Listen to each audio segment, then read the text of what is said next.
দর্শক, এটা হলো গাজীপুর চন্দনা চৌরাস্তা ময়মনসিংহ মহাসড়ক। এখানে আমরা দেখতে পাচ্ছি কোনো ধরনের কোনো ট্রাফিক নেই।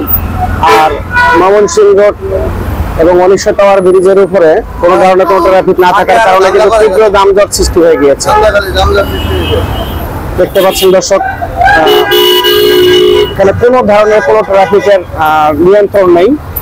না থাকার কারণে কিন্তু ফ্লাইওভার ব্রিজটা কিন্তু পুরোটাই যানজটে ভরে গিয়েছে। দেখতে পাচ্ছেন, আমরা দেখেছি যে ময়মনসিংহ রোডের মাথাও কিন্তু কোনো ট্রাফিক নেই এবং ময়মনসিংহ 1900 টাওয়ার যে ফ্লাইওভার ব্রিজের মাথা, এখানেও কিন্তু কোনো ধরনের ট্রাফিক পুলিশ আমরা দেখতে পাই দর্শক। আর সকল পোস্টের ট্রাফিক যারাই আছে আমরা কিন্তু দেখেছি যে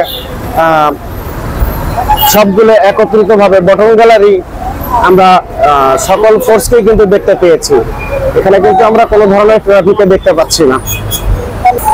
আমরা যদি আপনাকে এই পাশটা একটু ঘুরে দেখাতে চাই, ফ্লাইওভার ব্রিজের যে মাথাটা রয়েছে, মাথাটা কিন্তু পুরোটাই কিন্তু যানজটের সৃষ্টি হয়ে গিয়েছে। এখানে কিন্তু কোনো ধরনের কোনো রকমের ট্রাফিক পুলিশ আমরা দেখতে পাইনি এবং ময়মনসিংহ রোডের মাথায় যে স্থান আছে, স্থানেও কিন্তু কোনো ধরনের কোনো ট্রাফিক পুলিশ আমরা এখানে দেখতে পাইনি এবং 1900 টাওয়ার যে ব্রিজের মাথায়, এখানেও কিন্তু কোনো ধরনের কোনো ট্রাফিক পুলিশ নাই। না থাকার কারণে কিন্তু আসলে তীব্র একটা যানজট সৃষ্টি হয়ে গিয়েছে কিন্তু এখানে আমরা দেখতে পাচ্ছি দর্শক।